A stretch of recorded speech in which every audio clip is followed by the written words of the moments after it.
네, 잘 지내셨습니까? 네, 그래서 몇 주 같이 보니까 되게 훨씬 가깝게 느껴지시죠? 우선 제 얼굴이 좀 친근한 얼굴이라서 그렇죠? 네네, 너무 감사하고 오늘도 하나님의 말씀 은혜 우리 모두에게 넘쳤으면 좋겠습니다. 여러분 지난주에 들었던 말씀 기억나세요?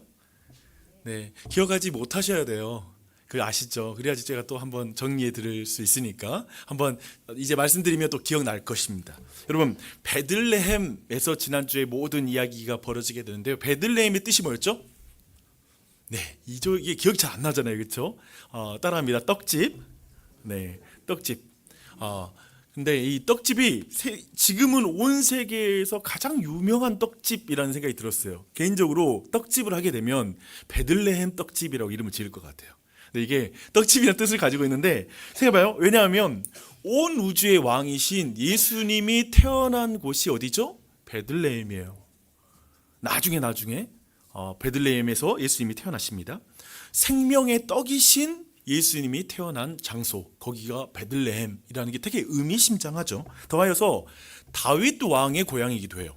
그러니까 성경에 나타나는 가장 위대한 왕들이 태어난 곳이 바로 이 베들레헴이다라는 측면에서 지금 우리 신안에 가면 김대중 대통령이 태어난 곳 막 생가가 있고 하잖아요. 그러니까 막 기념하잖아요. 그렇듯 이 베들레헴은 되게 유명한 곳입니다. 왜냐하면 왕들이 태어난 곳이기 때문에 그렇습니다. 그런데 지금부터 3100여 년 전에 사사시대에 이 베들레헴은 다른 방식으로 유명했어요.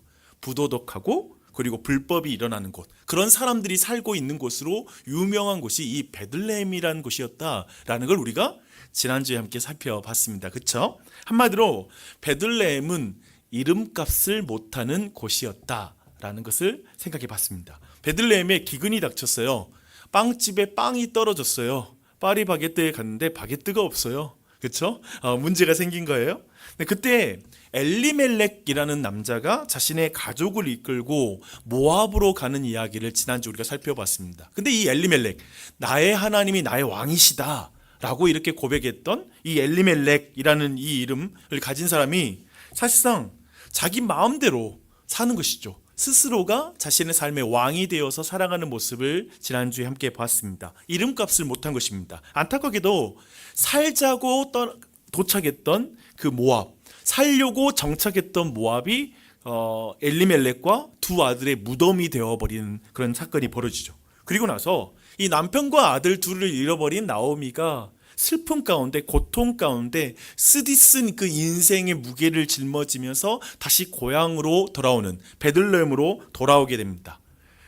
제가 이런 생각해봤어요. 아마 돌아올 때 아마 이런 노래, 되게 CCM, 유명한 CCM인데 이런 노래를 부르지 않았을까라는 생각이 들었어요. 주님과 같이 내 마음 만지는 분은 없네. 오랜 세월 찾아 날 알았네. 내겐 주밖에 없네. 오랜 세월 찾아 난 알았네. 주밖에 없네. 맞아, 베들레헴 하나님이 계신 그곳이지 하고 돌아왔을 것입니다. 근데 하나님은 이런 나오미 곁에 누구를 붙여주시죠? 네, 룻을 붙여줬다. 룻이 함께 돌아와요. 모압 여인인 룻. 룻의 이름의 뜻이 뭐라고 했죠? 친구, 우정이란 뜻이에요. 근데 친구를 붙여주신 거예요. 근데 그리고 이 룻이 이삭을 줍다가 우연히 마침내 그때 그 이삭 추수하는 곳에 이르른 보아스를 만나게 됐죠. 그렇죠? 그래서 이 보아스는 특별히 유력한 자였어요. 그렇죠? 유력한 자라는 뜻에는 부자라는 의미가 있지만 단지 부자가 아니에요. 돈 많은 부자를 넘어서서 그의 눈으로, 그의 입으로, 그리고 그의 손으로 하나님의 말씀을 지키는 사람. 진짜 유력한 자. 여러분 기억하시죠? 여러분 돈 많은 게 부자 아닙니다. 하나님의 말씀을 지킬 수 있는 능력을 가진 자가 진짜 부자예요. 아멘.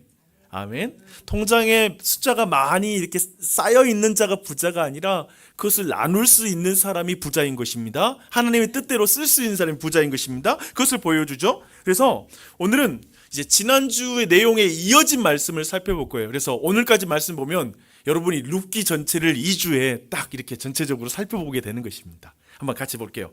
오늘은 제가 세 가지 나눌 거예요. 첫 번째, 오늘 읽지 않았지만 룻기 3장에 있는 내용을 나눌 텐데요. 그 내용은 이렇게 주제를 붙여봤어요. 룻의 안식을 위한 나오미의 웨딩 임파서블. 웨딩 임파서블이란 게 뭐냐면 불가능한 결혼 작전이에요. 한번 오늘 나오미가 만든 결혼 작전을 먼저 첫 번째 살펴볼 것이고요. 두 번째, 오늘 우리가 함께 읽은 4장 내용인데요. 이 내용을 통해서 쉬지 않고 일하는 구속자 보아스, 쉬지 않고 일하는 구원자 보아스에 대해서 함께 살펴보고요. 그리고 마지막에 결론에서 우리의 안식을 위해서 일하시는 진정한 구속자 예수님에 대해서 여러분과 함께 나누려고 합니다. 이제 함께 이야기에 들어갈 준비 되셨죠? 네, 한번 여러분 잘 저를 보시면서 다른 데 보면 제 얼굴이 안 보이니까 저도 보시면서 살짝 옆에 있는 화면도 보시면서 같이 말씀 들었으면 좋겠습니다. 오늘 말씀 근데 이해하려면 있잖아요.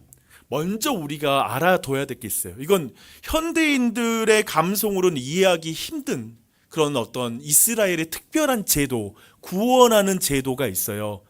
예를 들면 오늘날엔 사회복지제도가 있잖아요. 그리고 회생 절차, 회생 제도라는 게 있어요. 물질적으로 너무나 힘들어졌을 때 다시 구제하는 그런 제도들이 있는 것이죠. 근데 이스라엘에도 저 3200여 년 전에 그때에도 그런 제도가 있었습니다.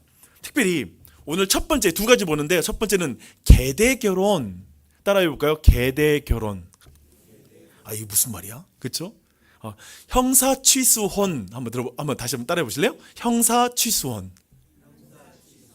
형이 죽으면 형수를 취하여 동생이 취하여 결혼하는 제도.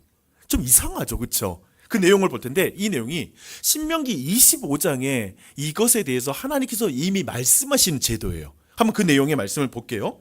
형제들이 함께 사는데 그중 하나가 죽고 아들이 없거든 그 죽은 자의 아내는 나가서 타인에게 시집가지 말 것이요 그의 남편의 형제가 그에게로 들어가서 그를 맞이하여 아내로 삼아서 그의 남편의 형제된 의무를 그에게 다 행할 것이요 그 여인이 낳은 첫 아들이 그 죽은 형제의 이름을 잊게 하여 그 이름이 이스라엘 중에서 끊어지지 않게 할 것이니라 라고 말합니다. 이해되시죠? 무슨 제도인지?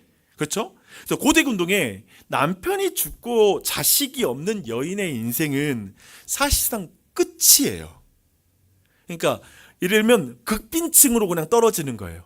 왜냐하면 경제 활동을 사실상 여성 혼자 할 수 없기 때문에 그 당시 사회에 그냥 가난한 존재가 되는 거예요. 비참한 존재가 될 수밖에 없는 거예요. 그래서 경제적으로 이 여성을 보호할 수 있는 것으로서 형사 취수혼, 형이 죽으면 동생이 형수를 취하여서 보호해 주는 그런 제도가 있었던 것이죠.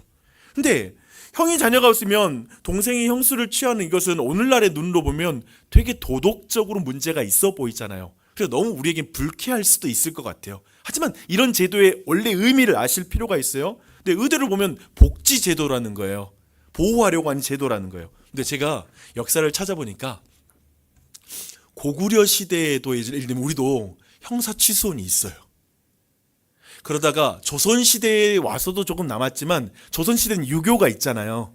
그런 유교 배경 속에서 이제 사라지게 됐던 거예요. 근데 이런 제도들이 모든 곳곳의 문화마다 있었던 내용이기도 하다라는 생각을 하면서 이 제도를 한번 생각해 봐요. 이제 두 번째입니다. 두 번째 제도는 뭐냐면 따라하겠습니다. 기업 무르는 자. 네. 그래서 이걸 고엘 제도라고 히브리어로는 고엘 제도라고 부릅니다. 그러니까 이게 구원자 제도예요. 구원자. 구속자 제도라고 말할 수가 있습니다. 레위기 25장 25절에 이것에 대한 말씀이 있어요. 보세요.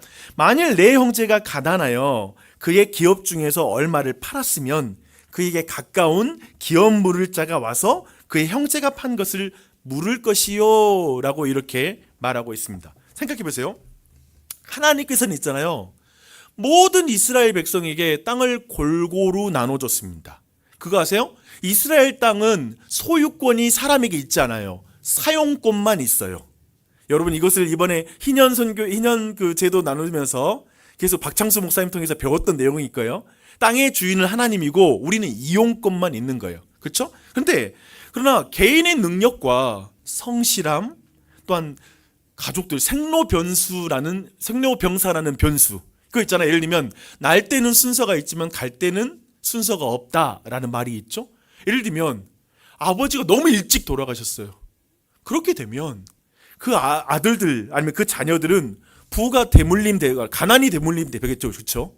예를 들면 경제적인 활동을 할 수 있는 부모님이 없으니까 예를 들면 얼마나 힘들었겠어요? 그래서 이로 말미암아 부의 대물림과 가난의 대물림이 발생할 수밖에 없는 거예요. 생로병사의 변수. 그러니까 이것이 우리 안에 삶에 있으니까. 그렇죠? 그런 의미에서 기업 무르는 자가 빚을 대신 지불해주고 회생 절차를 밟게 해주는 제도인 것이죠. 누군가가 예전에는 우리 보증 제도가 있었잖아요. 그것처럼 마치 다른 사람이 갚아줘서 다시 그 사람이 신용이 회복되어서 활동할 수 있도록 이렇게 해주는 절차가 있었어요. 그게 바로 기업 무르는 자 제도였습니다. 여러분 룻기를 통해서 한번 이 두 가지 제도를 여러분 한번 룻기를 통해서 한번 정리해 볼게요. 우리는 엘리멜렉이라는 사람이 이름값을 못해서 그 두 아들까지 모압에서 딱 죽어버렸잖아요. 다 죽어버렸어요. 이 폭망한 가문, 다 아무것도 없어. 이 폭망한 가문의 이름과 생명이 사라지게 된 거예요. 더 이상 엘리멜렉이라는 이름으로 이어갈 자녀가 없는 거예요. 그러면 이게 완전 폭망이죠. 폭망. 끝이 난 거예요. 그런데 하나님의 나라는 이렇게 죽은 자의 이름과 생명까지 다시 회복할 수 있는 제도가 있다는 거예요. 그 구원의 길이 있다는 거야. 그게 바로 이 제도들의 의미예요. 그래서 형사취수제 혹은 계대결혼, 그것은 뭐냐면 생명을 구원해주고 계승해주는 거, 이런 의미가 있는 거예요. 생명을 구원해주고 계승해주는 거. 그런데 이름과 생명이 있어요. 여러분 모두 지금 이름이 있고 살아계시죠? 그런데 너무나 재산이 없어서 극빈층이야. 그러니까 자유가 없고 삶이 엉망인 거야. 옛날에는 너무 가난하면, 옛날에 저희 어렸을 때도 그랬던 것 같은데, 남의 집에 가서 일을 해요. 그리고 거기서 그냥 끼니만 해결해주면 일해주는 걸로 갔어요. 예를 들면 옛날에는 노예가 됐다고요. 종이 되었어. 몇 년 동안 종이 되어줄 테니까 그 빚을 갚아주는 걸로, 이런 식으로 했다고요. 자유를 잃어버리는 거예요. 생활을 하지 못하는 거예요. 근데 거기에서 자유와 생활을 회복시켜주는 제도가 바로 고엘 제도였던 거예요. 기업 무르는 자의 제도였습니다. 이 모든 구원 제도가 보여주는 게 있어요. 뭘 보여줄까요? 이 모든 구원하는 제도가 보여주는 건 하나님의 나라는 어떤 나라인지를 보여주는 거예요. 하나님이 다스리는 나라가 어떤 나라인지를 보여주는 거예요. 우리와 달리 이런 게 있어요. 이스라엘에서 있잖아요. 이름이 잊히고 사라지는 것, 그것은 그 하나님의 심판이 임했다라는 것이고 저주와 수치로 간주됐어요. 이건 굉장히 큰 어떤 슬픔이었어요. 저주였어요. 엘리멜렉 가문이 그런 가문인 거예요. 다 남자가 죽었잖아요. 그래서 이제 이름이 이어지지 못하잖아요. 이름값을 못해서 이름이 지워져 버리는 거예요. 이게 지금 저주스러운 상황이라고요. 근데 하나님 나라의 문은 그런 가문에게도 열려 있다는 거예요. 그런 가문에도 이름을 회복할 수 있는 구원의 길이 있다는 게 이 모든 제도가 가지고 있는 의미라는 걸 이해할 필요가 있습니다. 하나님의 나라는 있잖아요, 여러분. 은혜와 자비가 넘치는 나라입니다. 저 여러분께 물을게요. 여러분 이름 남길 만한 삶을 사셨어요? 여러분이 삶으로 하나님 나라에 내 이름이 있을 만한 그런 어떤 삶을 사셨을까요? 우리는 정말 자격 없는 자예요. 우리 모두 엘리멜렉과 같은 사람이에요. 우리 누구도 하나님의 생명책에 기록될 자격을 갖춘 사람 없어요. 그런 일을 행한 사람이 없어요. 그런데 그 구원의 길이 있다는 거예요. 하나님의 나라는. 그 길이 무엇인지, 어떻게 그것이, 그 이름이 회복되는지를 함께 오늘 말씀을 통해서 살펴보도록 하겠습니다. 이제 첫 번째, 룻의 안식을 위해서 이제 나오미의 웨딩 임파서블, 나오미가 이제 미션을 줘요. 한번 그 내용을 보도록 하겠습니다. 아마도 룻이 제가 볼 때 보아스 밭에서 이삭 줍는 일을 했잖아요. 그 이삭을 줍는 것은 한동안 진행하는 거예요. 일정한 기간 동안. 근데 그동안 계속 나오미의 마음속에서 계속 생각을 하고 있었던 것 같아요. 야, 이게 지금 뭔가 하나님이 일하실 것 같아. 뭐지? 하면서 생각하다가 은밀한 계획을 세워요. 그리고 그 은밀한 명령을 오늘 3장 1절에서 이렇게 말하고 있습니다. 룻의 시어머니 나오미가 그에게 이르되 내 딸아 내가 너를 위하여 안식할 곳을 구하여 너를 복되게 하여야 하지 않겠느냐라고 이렇게 말합니다. 이제 계획을 마음에 품었던 계획을 말하기 시작하는 거예요. 나오미는 룻에게 안식할 곳을 주고 싶어 합니다. 그렇지 않겠어요? 얼마나 소중한 친구예요. 그렇죠? 그러니까 안식할 곳은 어떤 장소가 아니에요. 집이 아니에요. 멋진 집이 아니라 보아스라는 남자예요. 진짜 이 여인에게 지금 룻에게 필요한 것은 보아스라는 남자라는 걸 알고 있어요. 작전 시간 먼저 말합니다. 그날 밤이에요. 당시에 추수하고 다 추수가 끝나고 마치는 그 마지막 날은 주인과 일꾼들이 밤늦게까지 그 추수터에서 축제를 벌이면서 잠을 자는 게 그게 고대 근동의 그런 어떤 습관이었대요. 그래서 관행이었어요.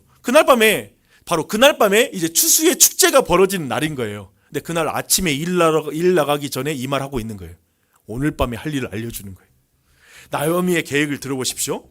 우선 풀매를 해라. 이게 뭐냐면 풀매가 풀 메이크업.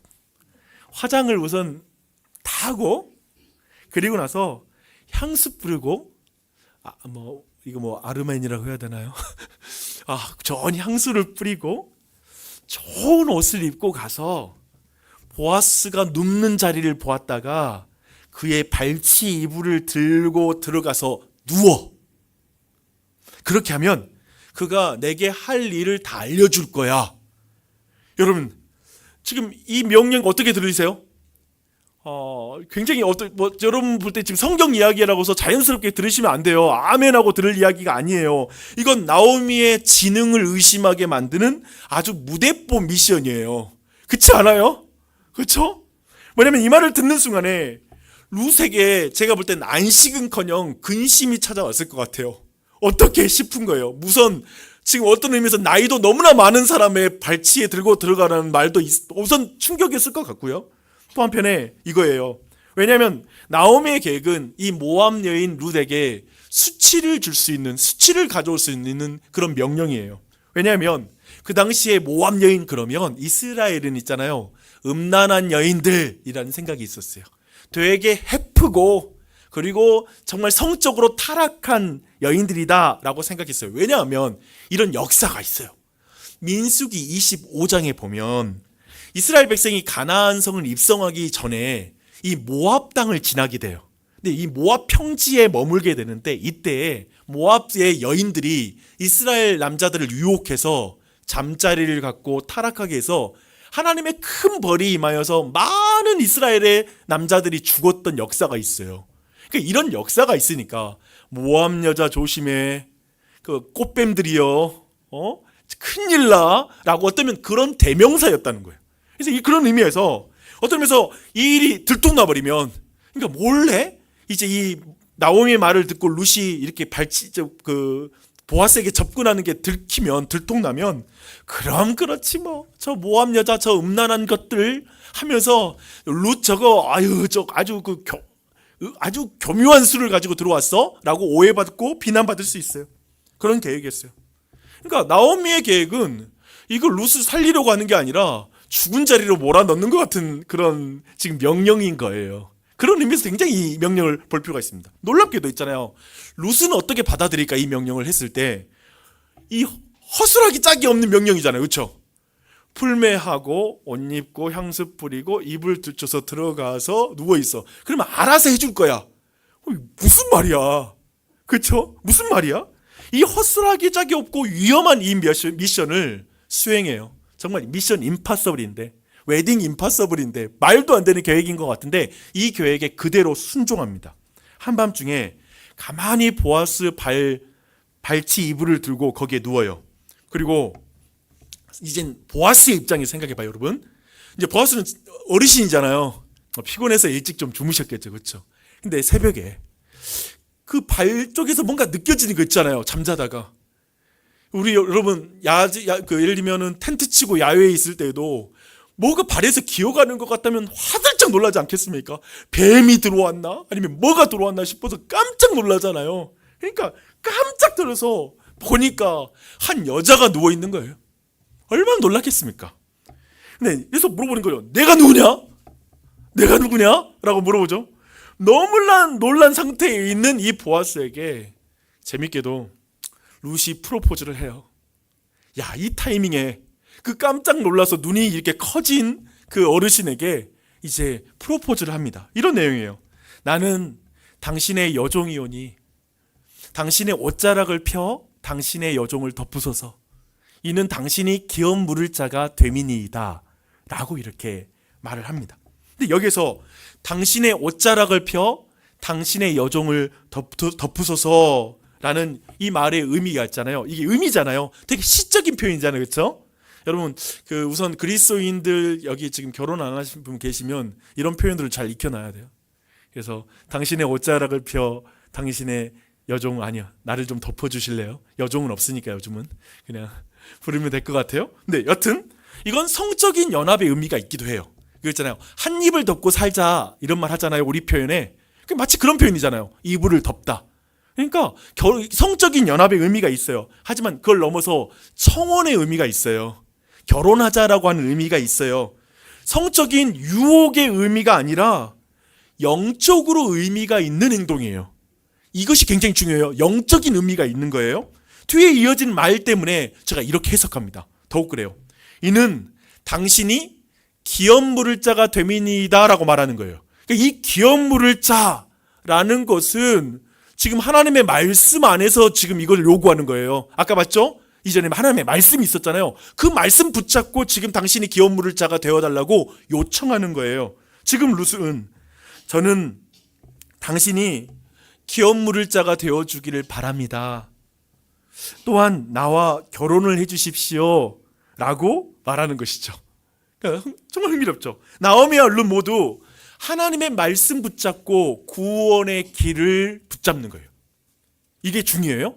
지금 두 사람은 아주 인간적으로 한번 좋은 결혼해가지고 인생 한번 펴보자, 잘 살아보자, 이 가난의 굴레에서 벗어나자라는 의미가 아니라 좀 더 하나님의 말씀만을 붙잡고 이걸 요구하고 있다라는 걸 이해할 필요가 있습니다. 그런데 나오미와 룻의 이런 어떤 행동, 이 계획이 구원을 만들까요?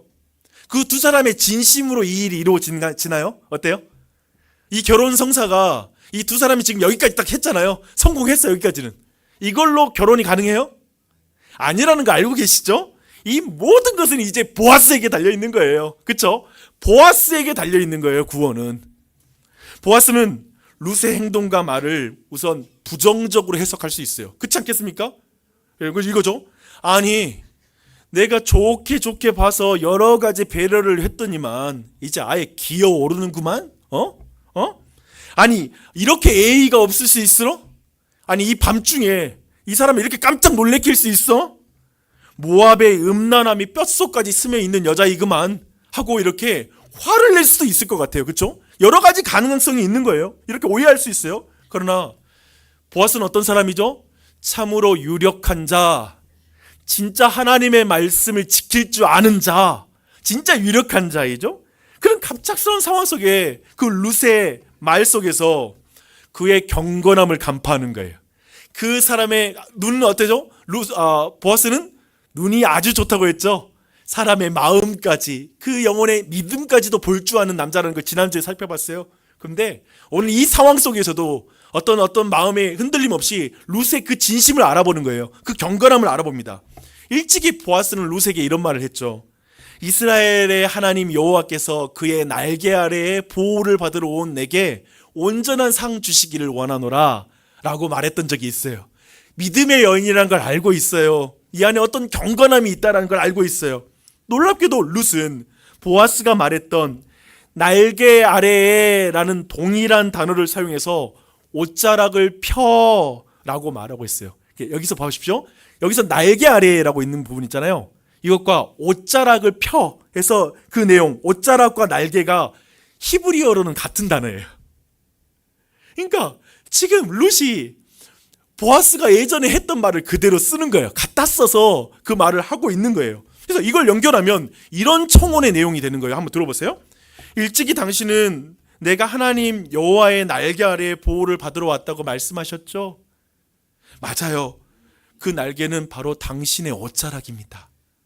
당신이 내가 쉴 수 있는 여호와의 날개가 되어주지 않으실래요? 낭만적이야. 멋지죠? 지금 이런 부분에서 약간 여러분 감성이 좀 올라와야 되는데 분위기가 여러분 시에 감동하는 것도 이게 보통 감성이 아니에요. 네, 근데 지금 그 분위기예요. 그렇죠? 너무 아름다워요. 보아스는 룻의 말을 이렇게 들은 거죠. 예전에 내가 했던 그 말을 그대로 쓰고 있구나. 보아스는 이 모든 상황을 파악하고 룻에게서 언약적인 사랑을 느껴요. 그래서 너가 인애가 크다라는 표현을 써버려요. 근데 이게 뭐냐면 그것은 그냥 인간적으로 너가 사랑이 많은 사람이 사랑스럽구나. 효심도 많은 게 그랬잖아요. 효심이 많은 아이들 보면 너무 사랑스럽죠. 젊은 사람들 볼 때 부모에게 잘하는 애들 보면 너무 사랑스러워요. 그것을 넘어서는 거예요. 그리고 또 한편에 제가 볼 때 룻 이뻤을 것 같아. 육체적으로 너무 이쁘고 사랑스럽다는 걸 넘어서는 표현이에요. 너가 인애가 너무나 많아. 그 말은 뭐냐면 하나님의 언약 앞에 사랑스러운, 하나님 앞에서 사랑스럽다. 너 하나님 보시기에 너무 이쁜 아이야. 그래서 너무 매력이 느껴지는 거예요. 여러분 질문 있습니다. 여러분 믿음 있는 사람 보면 매력을 느끼십니까? 제가 결혼할 때 이 세상에서 가장 하나님 앞에 신실한 여자와 결혼했습니다. 네, 네 그랬습니다. 네. 네, 쉽게 말하면 저 사람이 되게 하나님 앞에 믿음이 신실해 보이니까 이뻐 보이더라고요. 저 사람이 하나님 예배드리는 모습 보니까 너무 이뻐 보이는 거예요. 그러니까 그리스도인들은 그런 것 같아요. 내가 정말 어떤 싱글일 때 정말 하나님을 열심히 찬양하는 그런 처녀를 보면 괜찮은데? 이런 마음이 드는 거죠. 근데 지금 그런 마음으로 보는 거예요. 하나님 보시기에 너무 이쁘다 너 라고 이렇게 보는 것이죠. 그래서 10절부터 11절이 그 내용이에요. 이렇게 말합니다. 내 딸아 여호와께서 내게 복 주시기를 원하노라. 내가 가난하건 부하건 젊은 자를 따르지 아니하였으니 내가 베푼 인애가 처음보다 나중이 더하도다. 다음 그리고 이제 내 딸아 두려워하지 말라. 내가 네 말대로 내게 다 행하리라. 내가 현숙한 여자인 줄을 나의 성읍 백성이 다 아느니라 라고 말하고 있습니다. 재밌어요. 히브리 성경으로 이 룻기 전이 잠언서예요. 근데 이 잠언서 마지막 장이 뭐냐면 현숙한 여인의 결론으로 끝이 나요. 그러니까 룻기는 쉽게 말하면 룻은 이 잠언이 말하고 있는 현숙한 여인의 대표예요. 지금 그렇게 가지고 오는 거야. 너 현숙한 여인이야. 성경적으로 말하면 잠언서에서 가리키는 현숙한 여인이 바로 이런 여자야. 룻과 같은 여자야 라고 이렇게 보는 거예요. 그리고 보아스는 두 사람 사이에 이제 기업 물을 자가 더 가깝게 기업 물을 자가 있다라는 것을 알기 때문에 룻에게 할 말을 일러주고 아침까지 옆에서 누워있으라고 말해요. 근데 저는 여기서 질문이 생겼어요. 아니 사람들한테 들키지 않으려면 조용히 저녁이 있을 때 빨리 보내야지. 또 아침까지 왜 누워있으라고 해? 그러면서 제 나름의 상상력을 펼쳐봤어요. 둘이 이야기를 했을 것 같아요. 예를 들면 이런 거죠. 룻, 그래 모압은 어땠어? 이 베들레헴에 와보니까 어때? 여기 음식들은 입에 맞아? 라고 막 이런 말도 물어봤을 것 같고 어제 시어머니는 괜찮아? 시집살이가 좀 쉽지 않다고 하던데 뭐 이런 말도 물어봤을 수 있을 것 같고 그러자 룻이 뭐 이런 말도 했을 수 있잖아요. 그렇죠? 여러분 제 상상력이니까 믿거나 말거나 제가 오빠라고 불러도 될까요? 뭐 이렇게 네 죄송합니다. 웃음의 여유가 있으시네요. 네. 뭐 그렇게 물어볼 수도 있을 것 같아요. 그렇죠? 그런 대화를 조용히 아무도 못 듣게 소곤소곤 이야기를 하다가 제가 볼 땐 잠은 못 잤을 것 같아.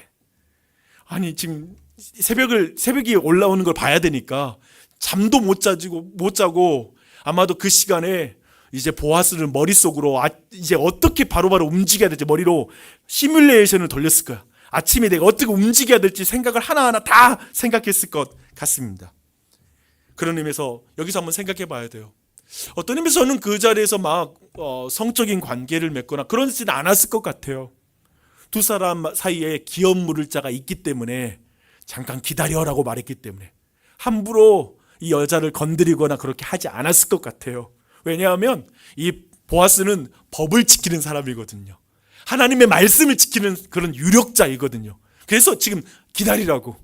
그걸 지켜야 되니까 모든 걸 지켜가면서 이렇게 대화했을 것 같습니다. 하나님의 법을 사랑한 보아스는 이제 아침이 오기를 기다리는 거예요. 그렇죠? 말씀 지켜야 되니까, 약속을 지켜야 되니까. 그리고 3장의 마지막에 나오는 말이 그런 의미가 있어요. 나오미가 이제 한 말이에요. 이런 말을 합니다. 이에 시어머니가 이르되 내 딸아 이 사건이 어떻게 될지 알기까지 앉아 있으라. 그 사람이 오늘 이 일을 성취하기 전에는 쉬지 아니하리라 하시니라. 쉬지 않으리라. 이 일을 성취할 때까지 쉬지 않을 거야 라고 이 말을 하는 거예요.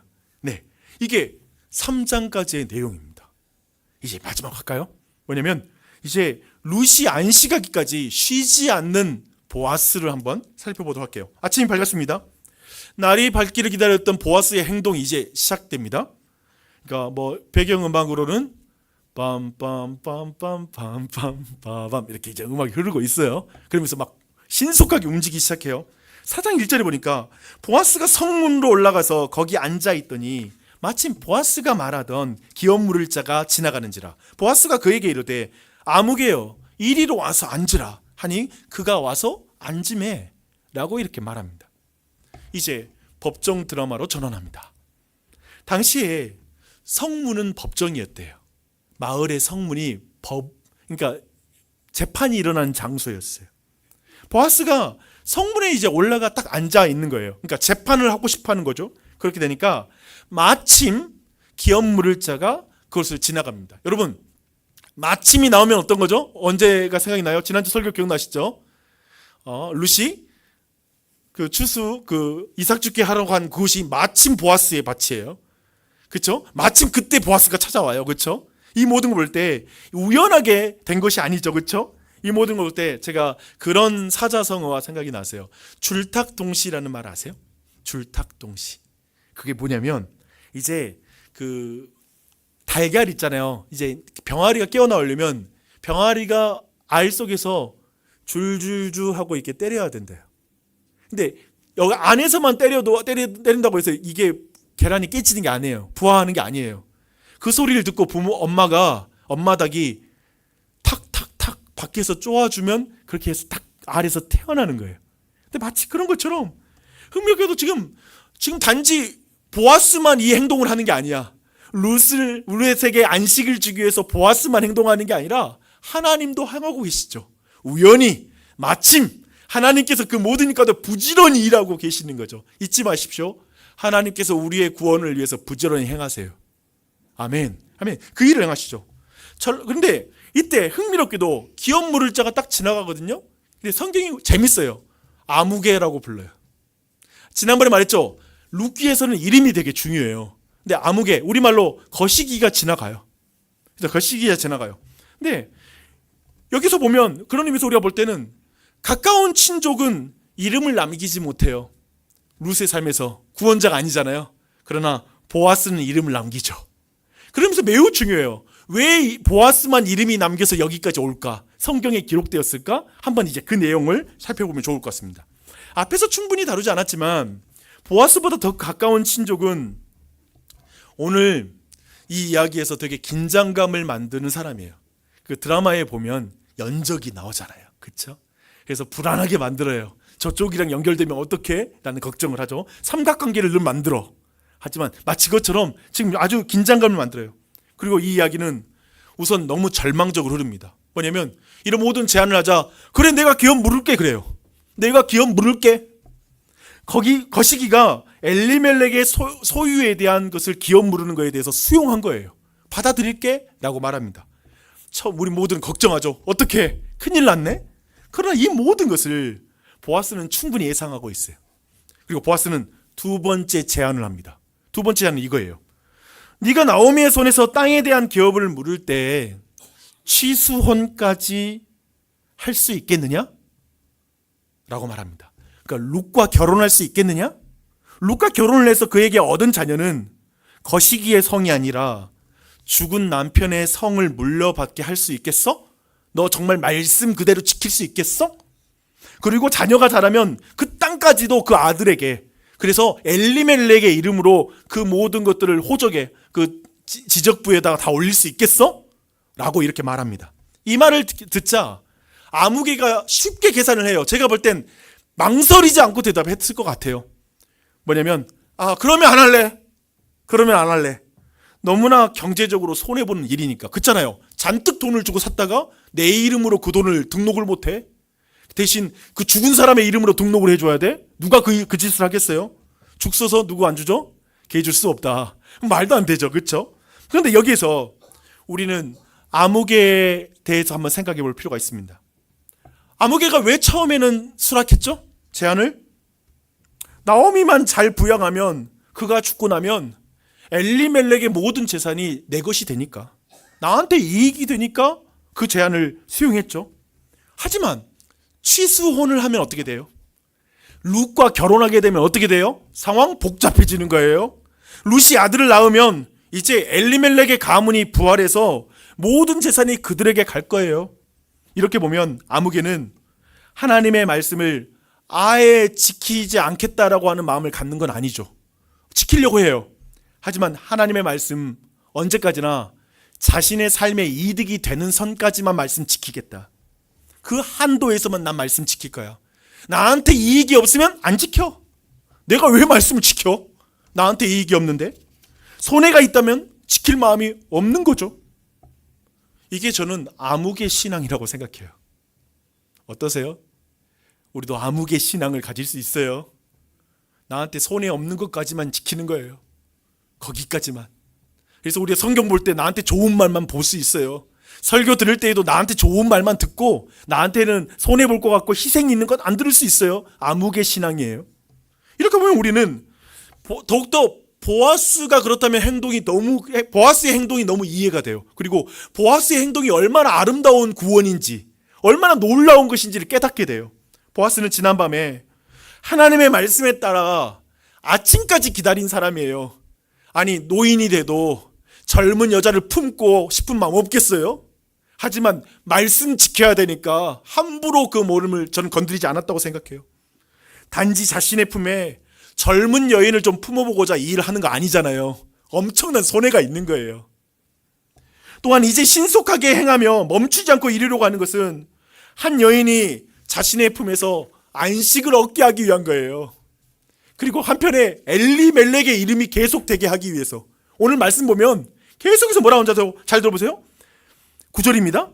내가 엘리멜렉과 기럨과 말론에게 있던 모든 것을 나오미의 손에서 산 일에 너희가 오늘 증인이 되었고, 또 말론의 아내 모압 여인 룻을 사서 나의 아내로 맞이하고 그 죽은 자의 기업을 그의 이름으로 세워 그의 이름이 그의 형제 중과 그곳 성문에서 끊어지지 아니하게 함이 너희에게 오늘 증인이 되었느니라.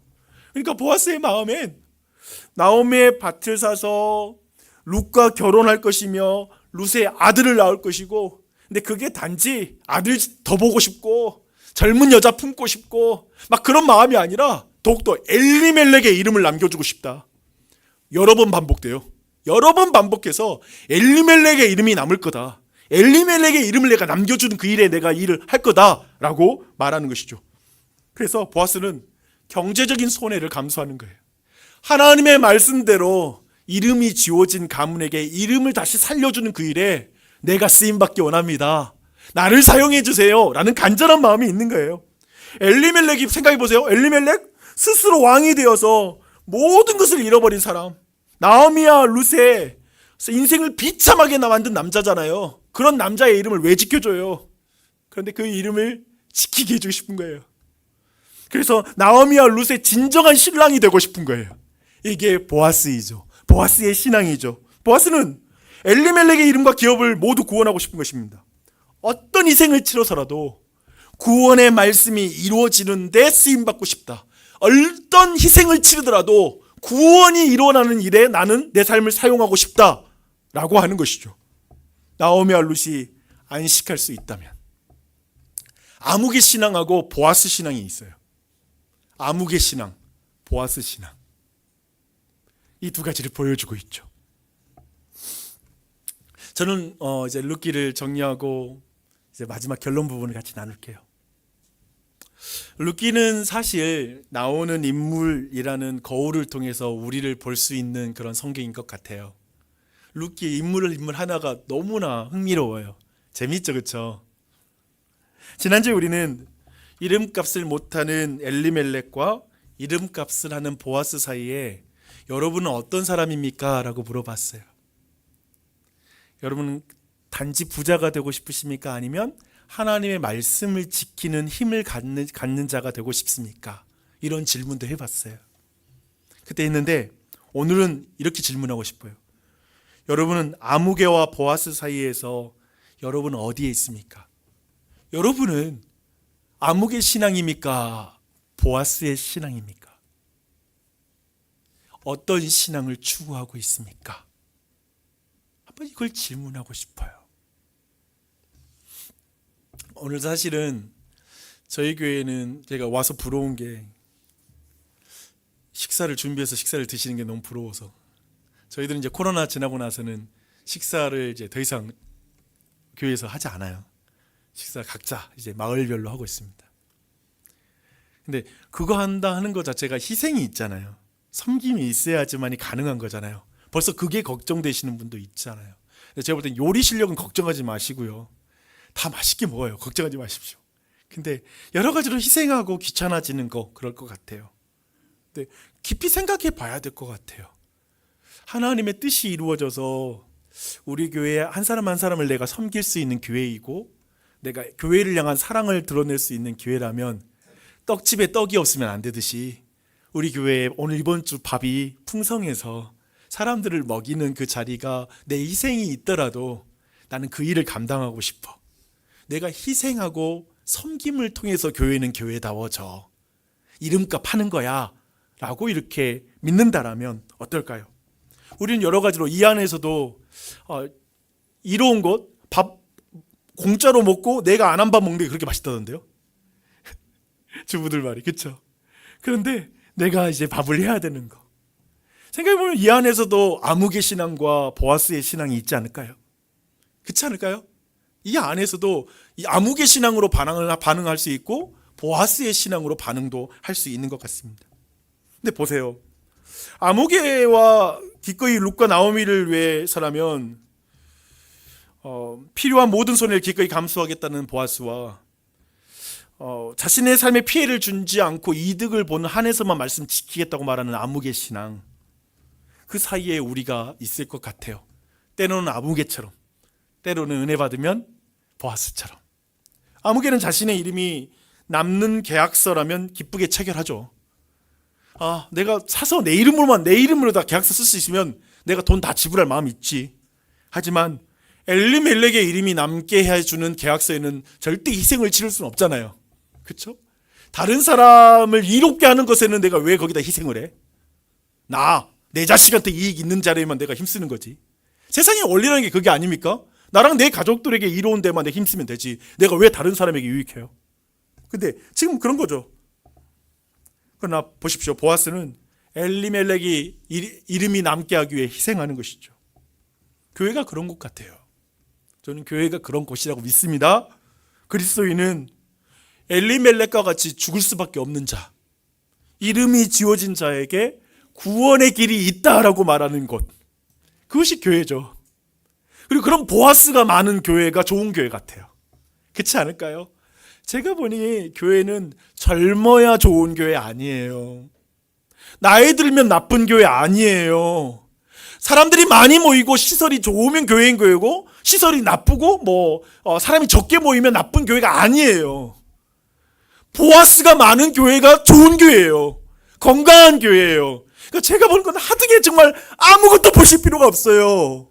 그저 내가 누군가의 이름을 내가 명예를 훼손하지 않고 누군가의 존재를 존귀히 여기면서 지극히 작은 자를 위해서 내가 희생할 줄 아는 보아스가 많은 교회가 좋은 교회예요. 그리고 그 좋은 교회를 어떻게 만들어요? 저 사람들 때문에 만들어지는 게 아니에요. 아무개 때문에 만들어지는 게 아니에요. 여러분이 보아스의 길을 걸어가는 것으로 순종하는 길을 통하여서 그 교회가 세워지는 거예요. 이거 놓치지 마세요. 그것 안에 있을 때 여러분이 진짜 아름답게 이곳에서 신앙생활 하게 될 거예요. 저는 그런 여러분이 됐으면 좋겠습니다. 제가 그런 생각이 들었어요. 또 저는 오늘 성경에서 한 인물로 나오미를 한번 생각해 봤어요. 참 딸과 같은 룻을 위해 안식을 위해서 여러 가지로 계획하잖아요. 우리 모두 안식을 위해서 열심히 사는 것 같아요. 계획하는 것 같아요. 여러분 모두 그렇지 않으세요? 정말 안식하는 노후를 위해서 지금 직장인들은, 우리 젊은 친구들은 여러 가지 통장을 들고 노후를 준비하고 있을 것 같고, 이 자리에 여러분들이 어떻게 하면 좀 안식하는 삶을 살 수 있을까 고민할 것입니다. 나만이 아니라 가족을 위한 안식의 계획까지 세우죠. 그래서 보니까 한국인들 부모들은 끝까지 죄책감을 가지고 사는 게 뭐냐면, 죽기 전에 자기가 살아있을 때 아들까지 자식들까지 본다면 자식들의 집을 못 해준 게 그렇게 아쉽고요, 손주를 보게 되면 손주한테 또 집이라든지 용돈 못 줄 정도로 못 살아서 그게 미안해. 말이 됩니까? 그러니까 미치도록 안식할 수 있는, 좀 쉴 수 있는 집을 향한 갈망도 커요. 나만이 아니라 내 가족까지 생각해요. 어쩌면 나오미도 그 정말 며느리의 안식을 위해서 마음을 다하잖아요. 그러면서 근데 중요한 건 뭐냐면, 나오미의 힘으로 안식을 얻을 수 없어요. 그걸 보여줘요. 나오미의 힘으로 안식을 얻는 게 아니에요. 나오미는 하나님의 말씀 붙잡습니다. 아멘. 구원의 길을 붙잡습니다. 하나님의 말씀을 붙잡아요. 우리에게 동일해요. 나오미에게는 구속자가 필요합니다. 나오미에게는 구원자가 필요합니다. 보아스가 필요해요. 보아스가 필요해요. 진짜 힘을 가진 사람이 필요해요. 그에게는 힘이 없어요. 그 진정한 보아스는 예수 그리스도이십니다. 저는 여러분이 이 예수 그리스도를 주목했으면 좋겠어요. 지금 여러분이 어떤 삶을 살고 있는지 몰라요. 간절히 안식을 찾고 있는 건 분명해요. 좀 내 삶이 좀 편안했으면 좋겠다. 좀 쉬었으면 좋겠다. 정말 모든 것이 순탄했으면 좋겠다. 이걸 찾고 있는 건 내가 알고 있어요. 그러나 진정한 우리의 안식을 주는 자는 보아스입니다. 그리고 진정한 보아스는 예수 그리스도이십니다. 그분은 베들레헴에 생명의 떡이신 예수 그리스도께서 베들레헴에서 나셨습니다. 그곳에 오셨어요. 그 구원자는 있잖아요, 단지 사랑하는 자가 아니라 내게 이익이 있으면은 움직이는 존재가 아니라 우리를 사랑하기 때문에 하나님이신 하나님께서 선을 넘어서 피조물의 세계로 들어오시죠. 사람의 몸을 입고 이 땅에 내려오신 거예요. 사람들의 공간과 시간 안에 들어오신 거예요. 영원하신 하나님이 선을 넘은 거예요. 아세요? 진짜 사랑이 진짜 선을 넘어요. 놀라운 선을 넘은 거예요. 예수님은 우리를 구원하기 위해서 때를 기다리셨어요. 아침까지. 맞아요. 때를 기다리셨어요. 때를 기다리시고 말씀대로 구속의 때를 위해서 기다리시는 구속자이십니다. 예수님이 이런 말씀하셨죠. 수고하고 무거운 짐진 자들아 다 내게로 오라. 내가 너희를 쉬게 하리라. 내게 진정한 안식이 있다 라고 말씀하시죠.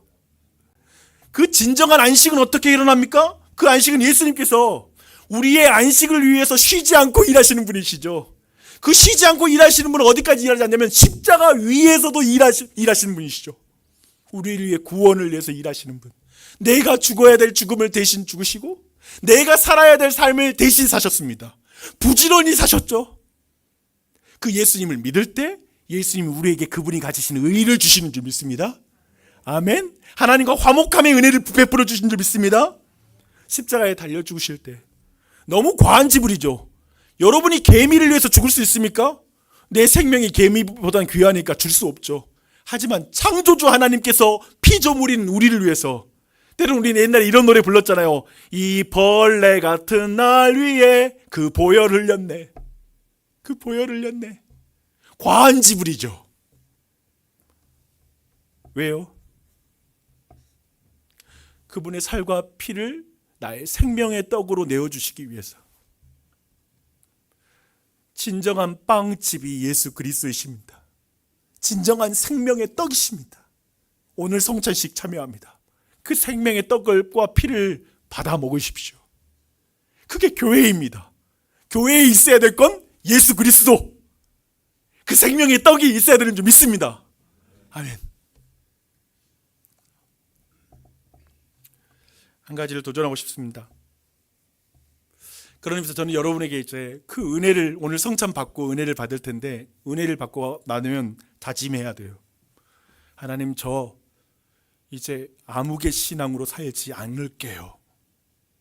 보아스의 신앙으로 살고 싶어요.